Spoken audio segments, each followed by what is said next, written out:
ತಿಪಟೂರಿನ ನ್ಯಾಪೆಡ್ ಕೇಂದ್ರದ ಮೇಲೆ ದಾಳಿ ಮಾಡಿದ ತಹಸೀಲ್ದಾರ್ ಮೋಹನ್ ಕುಮಾರ್ ನೇತೃತ್ವದ ತಂಡ ಲಕ್ಷಾಂತರ ಮೌಲ್ಯದ 100 ಕ್ವಿಂಟಾಲ್ ರಾಗಿಯನ್ನ ವಶಕ್ಕೆ ಪಡೆದುಕೊಂಡಿದ್ದಾರೆ.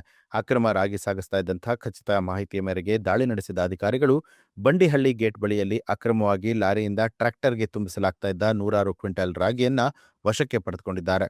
ಈ ವೇಳೆ ಒಂದು ಲಾರಿ ಹಾಗೂ ಟ್ರ್ಯಾಕ್ಟರ್ ಅನ್ನ ವಶಕ್ಕೆ ಪಡೆದಿರುವಂತಹ ಅಧಿಕಾರಿಗಳು ಈ ಕುರಿತು ತನಿಖೆಯನ್ನ ಕೈಗೊಂಡಿದ್ದಾರೆ. ಮಾಹಿತಿ ಬರುತ್ತೆ ಸರ್.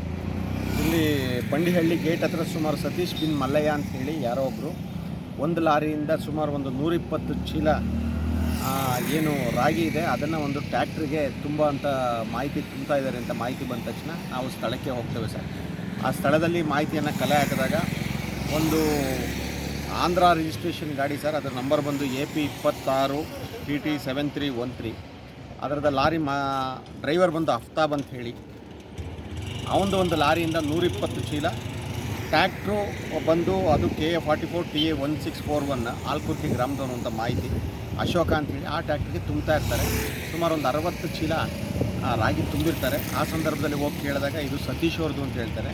ಸತೀಶ ಬಂದು ಅವನು ಹಾಲ್ಕುರ್ಕಿ ಅವರು ಯಾಕಪ್ಪ ತುಂಬ್ತಾ ಇದೆಯಾ ಅಂತ ಕೇಳಿದಾಗ ನಾನು ದಾವಣಗೆರೆಯಿಂದ ತಂದ ಅಂತ ಹೇಳ್ತಾನೆ. ಯಾವುದಕ್ಕೂ ಕರೆಕ್ಟಾಗಿ ಮಾಹಿತಿ ಇದ್ದಲೇ ಇರೋದ್ರಿಂದ ಆ ಒಂದು ಇದನ್ನು ಕೂಡಲೇ ಅದನ್ನು ನಮ್ಮ ವಶಕ್ಕೆ ಪಡೆದು ಮುಂದಿನ ಕ್ರಮವನ್ನು ವಹಿಸ್ತೀವಿ ಅಂತ ಹೇಳಿ ಸಂದರ್ಭದಲ್ಲಿ ನ್ಯೂಸ್ ಅಲರ್ಟ್ ನಿಮ್ಮಿಂದ ನಿಮಗಾಗಿ.